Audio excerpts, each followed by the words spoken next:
করোনায় ক্ষতিগ্রস্ত নিম্ন আয়ের মানুষের সহায়তায় ৩,২০০ কোটি টাকার প্রণোদনা, প্রত্যেকে পাবেন ২,৫০০ করে।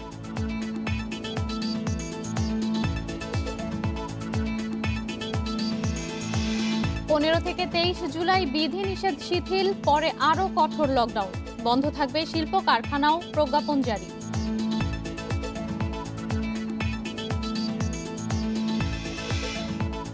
কারখানায় নিরাপদ কর্মপরিবেশ না থাকলে পণ্য বিক্রি করতে দেয়া হবে না, হুঁশিয়ার করলেন সালমান এফ রহমান।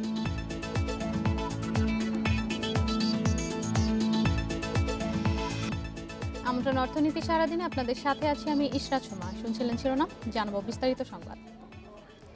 কোরবানির ঈদের একদিন পর ২৩ জুলাই থেকে ৫ আগস্ট পর্যন্ত কঠোর বিধিনিষেধে শিল্প কারখানা বন্ধ রাখার সিদ্ধান্ত নিয়েছে সরকার। মঙ্গলবার এ সংক্রান্ত এক প্রজ্ঞাপন জারি করে মন্ত্রিপরিষদ বিভাগ। প্রজ্ঞাপনে বলা হয়, পবিত্র ঈদ উল আজহার পরিস্থিতি বিবেচনায় চলমান কঠোর লকডাউন ৮ দিনের জন্য শিথিল করা হলেও ২৩ জুলাই সকাল ৬টা থেকে ৫ আগস্ট রাত ১২টা পর্যন্ত নতুন করে বিধিনিষেধ আরোপ করা হয়েছে। এ সময় সব ধরনের শিল্প কলকারখানাও বন্ধ থাকবে। এছাড়া সব ধরনের গণপরিবহন, শপিং মল, দোকানপাট এবং সব পর্যটন কেন্দ্র, রিসোর্ট, কমিউনিটি সেন্টার ও বিনোদন কেন্দ্র বন্ধ সহ ২৩টি নির্দেশনা দেওয়া হয় প্রজ্ঞাপনে। এ সময় জনসাধারণকে সতর্ক অবস্থায় থাকা এবং মাস্ক পরা সহ স্বাস্থ্যবিধি কঠোরভাবে অনুসরণ করার কথা বলা হয়।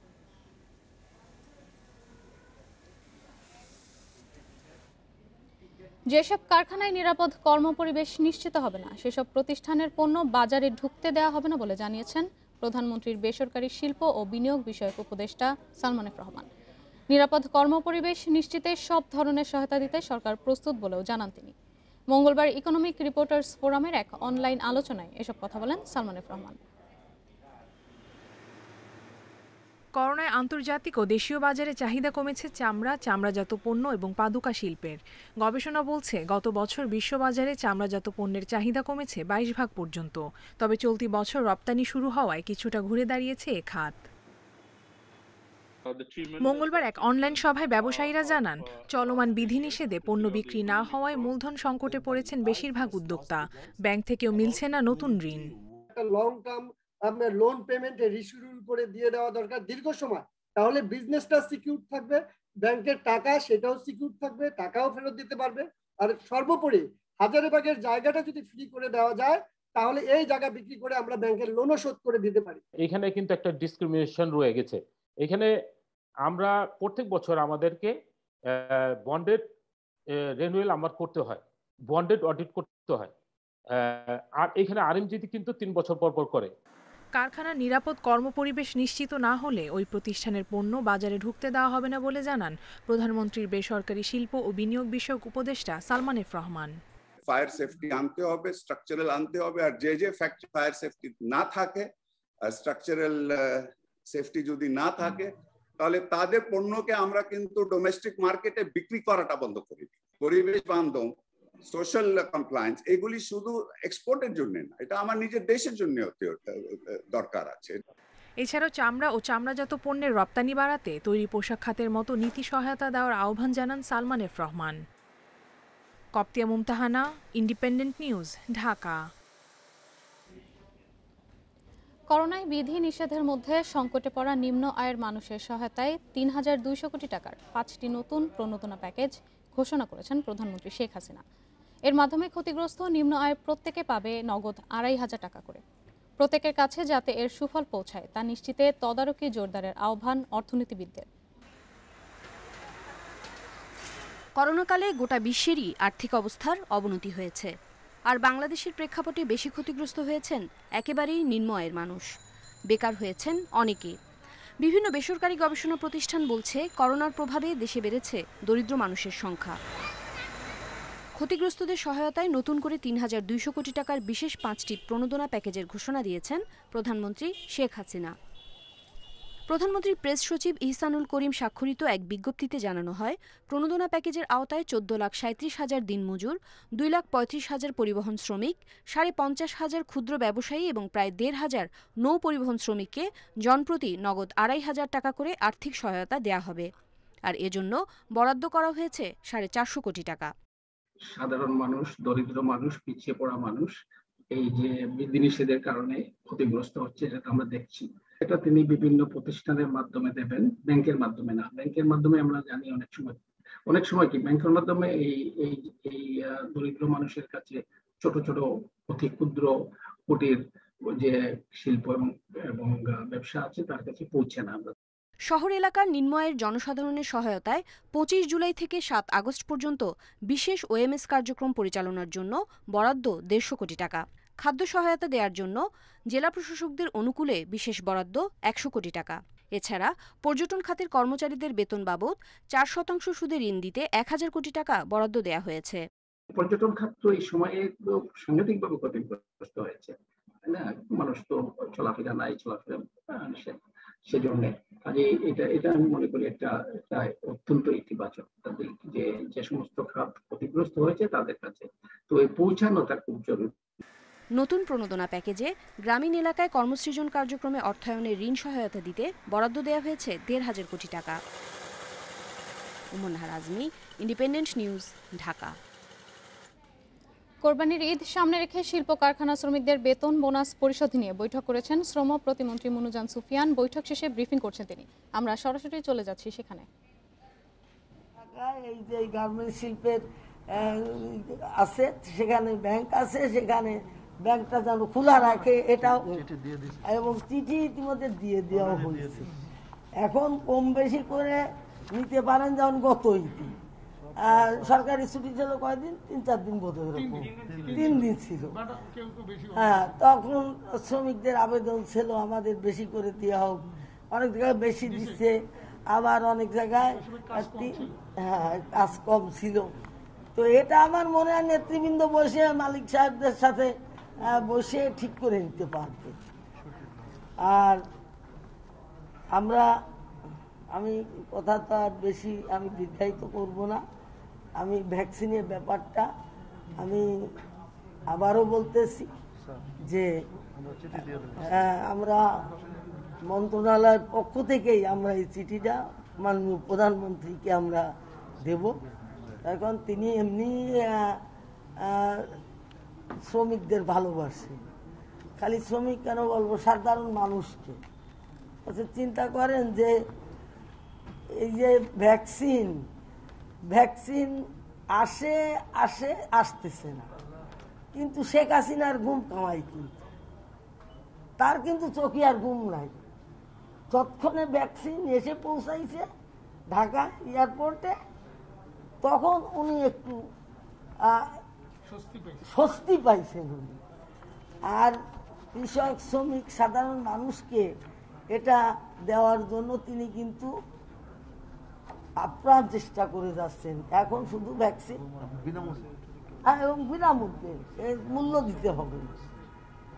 তো যাই হোক, আমি কথা বাড়াইতে চাই না। আপনার দীর্ঘক্ষণ এখানে এসে বক্তব্য রাখিছেন, কথা বলছেন, এবং নানান উদাহরণের মধ্য দিয়ে এই গার্মেন্টস শিল্পে যাতে শান্তি বজায় থাকে সেসব কত আপনারা এখানে বলেছেন পথের কথা। আর ঈদ আমরা ভালো মতোই করব। আল্লাহর কাছে আমরা প্রত্যেকে কামনা বাক্যে এটাই প্রার্থনা করতে হবে।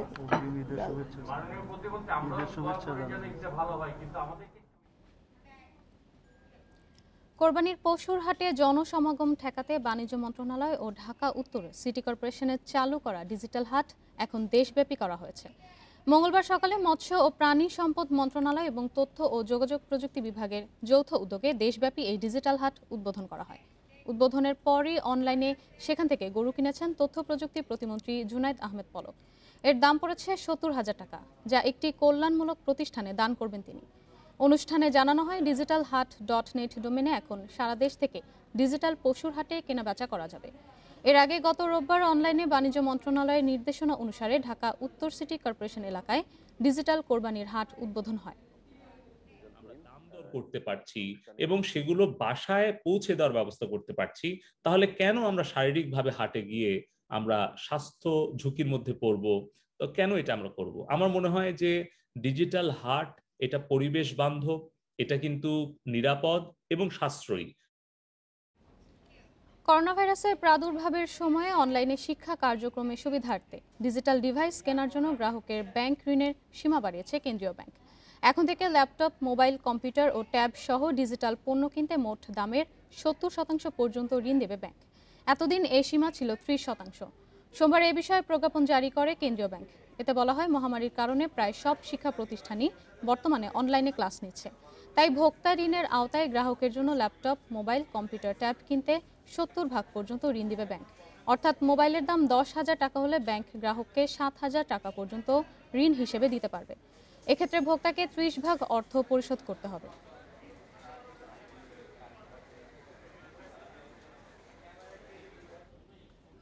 পিপলস লিজিং অ্যান্ড ফিনান্সিয়াল সার্ভিসের আমানতকারীরা আগামী 6 মাস টাকা ফেরত চাইতে পারবেন না। তবে মানবিক কারণে বিশেষ কোনো আবেদন পড়লে তা বিবেচনা করতে পারবে পরিচালনা পর্ষদ। প্রতিষ্ঠানটি অবসান না করে পুনরুজ্জীবিত করার লক্ষ্যে 10 সদস্যের পরিচালনা পর্ষদ গঠন করে এসব নির্দেশ দিয়েছে হাইকোর্ট। সুপ্রিম কোর্টের জ্যেষ্ঠ আইনজীবী কামাল উল আলমকে এই পর্ষদের চেয়ারম্যান করা হচ্ছে। পিপলস লিজিং অ্যান্ড ফিনান্সিয়াল সার্ভিস লিমিটেডে সারা জীবনের সঞ্চিত অর্থ জমা করে বিপদে পড়েন অনেকে। সরকারের বিভিন্ন দপ্তরে ঘুরেও টাকা ফেরত পাননি আমানতকারীরা। এই অবস্থায় টাকা ফেরত পেতে আদালতে যান তারা।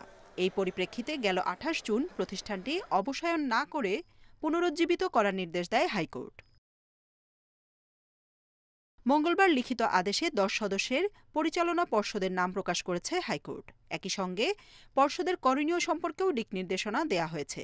যেভাবে ঋণের পদ্ধতি কোর্ট বলে দিয়েছে, সেভাবে কিন্তু যারা এই ব্যাংকের এই ইনস্টিটিউশন থেকে লোন নিয়েছে, এই 6 মাসে যথেষ্ট পরিমাণ লোন রিকভার হবে। ফলে 6 মাস পর এই ডিপোজিটাররা 6 মাস পর তারা টাকা তুলতে পারছে। সুতরাং এটা আমি বলবো ব্যালেন্স জাজমেন্ট। যাদের অত্যন্ত দরকার আছে, হিউম্যানিটেরিয়ান গ্রান্টের এটা সুযোগ করে দেওয়া আছে। পিপলস লিজিংয়ে এ মুহূর্তে জমা মাত্র 33 কোটি টাকার মতো। তাই প্রতিষ্ঠানটি চালু রাখতে অর্থ মন্ত্রণালয় ও বাংলাদেশ ব্যাংকে প্রয়োজনে আকর্ষণীয় প্যাকেজে অর্থ বরাদ্দের নির্দেশ দিয়েছে হাইকোর্ট। পুনর্গঠন করতে পারে বা অন্য কোনো ফাইন্যান্সিয়াল ইনস্টিটিউটের সাথে একীভূত করা, মার্জ করা, এই ডিসিশনগুলো বাংলাদেশ ব্যাংক নিতে পারবে। এই অডিট রিপোর্টটা পাওয়ার পরে এই নতুন বোর্ড মেম্বার্স ওনারা দেখবেন যে পিপলস লিজিংয়ে প্রিভিয়াস যে ডিরেক্টর ছিল, এমডি ছিল, সিএফও বা অডিটর্স বা আদার অফিসিয়ালস, এদের ইনভলভমেন্ট কার কতটুকু রয়ে গেছে এটা নিরূপণ করবে। এছাড়া দুর্নীতি দমন কমিশনকে পিপলস লিজিংয়ের সব দুর্নীতির মামলা নতুন পর্ষদের সাহায্য নিয়ে দ্রুত শেষ করার নির্দেশ দিয়েছে হাইকোর্ট। একই সঙ্গে পুঁজিবাজার নিয়ন্ত্রক সংস্থা বিএসইসিকে তাদের ওয়েবসাইটে প্রতিষ্ঠানটির বর্তমান অবস্থা জানানোর নির্দেশ দেওয়া হয়েছে। জান্নাতুল ফেরদাউস তানভি, ইন্ডিপেন্ডেন্ট নিউজ, ঢাকা। এবারে শেয়ার বাজারের খবর। সপ্তাহে দ্বিতীয় কার্যদিবসে সূচক ও লেনদেনের উত্থান হয়েছে ঢাকা স্টক এক্সচেঞ্জে। এ সময় ডিএসইতে দর বেড়েছে প্রায় 57 প্রতিষ্ঠানের। অন্যদিকে সার্বিক সূচক বাড়লেও লেনদেন কমেছে চট্টগ্রাম স্টক এক্সচেঞ্জে। মঙ্গলবার লেনদেনের শুরু থেকে ইতিবাচক ধারা ঢাকার শেয়ার বাজারে। লেনদেন শেষে প্রধান সূচক ডিএসইএক্স বেড়েছে 57.62 পয়েন্ট, অবস্থান করছে 6266 পয়েন্টে। সূচকের পাশাপাশি বেড়েছে লেনদেনের পরিমাণও। ডিএসইতে মোট লেনদেন হয়েছে 1668 কোটি 51 লাখ টাকা শেয়ার, যা আগের কার্যদিবস থেকে 69 কোটি 30 লাখ টাকা বেশি। হাতবদলে অংশ নেওয়া মোট 373টি কোম্পানি ও মিউচুয়াল ফান্ডের মধ্যে দর বেড়েছে 212টির, কমেছে 129টির এবং অপরিবর্তিত রয়েছে 32টি কোম্পানির শেয়ার দর। সবচেয়ে বেশি হাতবদলে তালিকার শীর্ষ অবস্থান ধরে রেখেছে বেক্সিমকো লিমিটেড, দ্বিতীয় পাওয়ার গ্রিড কোম্পানি এবং তৃতীয় অবস্থানে রয়েছে লাফার্জ হোলসিম। শতাংশের দিক থেকে দর বৃদ্ধি তালিকার শীর্ষে উঠে এসেছে আরএন স্পিনিং, দ্বিতীয় জিল বাংলা সুগার মিল এবং তৃতীয় অবস্থানে তমিজউদ্দিন টেক্সটাইল। অন্যদিকে চট্টগ্রাম স্টক এক্সচেঞ্জে সার্বিক সূচক বেড়েছে 179.62 পয়েন্ট, লেনদেন হয়েছে 57 কোটি 73 লাখ টাকা। Ishrat Suma, independent news, Dhaka. এবারে জানাবো বিশ্বের প্রধান মুদ্রার সাথে টাকার আজকের বিনিময় হার। অপরিবর্তিত রয়েছে যুক্তরাষ্ট্রের ডলারের দর, বিনিময় হয়েছে 84 টাকা 90 পয়সায়। যুক্তরাজ্যের পাউন্ডের দর বেড়েছে, বিনিময় হয়েছে 120 টাকা 95 পয়সায়। বেড়েছে ইউরোর দর, বিনিময় হয়েছে 102 টাকা 79 পয়সায়। অপরিবর্তিত ভারতীয় রুপির দর বিনিময় হয়েছে 1 টাকা 24 পয়সায়। সৌদি রিয়ালের দর অপরিবর্তিত বিনিময় হয়েছে 22 টাকা 74 পয়সায়। দর অপরিবর্তিত রয়েছে আরব আমিরাতি দিরহামের বিনিময় হয়েছে 23 টাকা 23 পয়সায়। কুয়েতি দিনারের দর বেড়েছে, বিনিময় হয়েছে 284 টাকা 5 পয়সায়। মালয়েশিয়ান রিঙ্গিতের দর অপরিবর্তিত বিনিময় হয়েছে 20 টাকা 37 পয়সায়। এই ছিল আজকের অর্থনীতি সারাদিন। ইন্ডিপেন্ডেন্ট টেলিভিশনের সব খবর আরও জানতে চোখ রাখুন ফেসবুক, ইউটিউব এবং টুইটারে। আমন্ত্রণ আমাদের পরের আয়োজনে।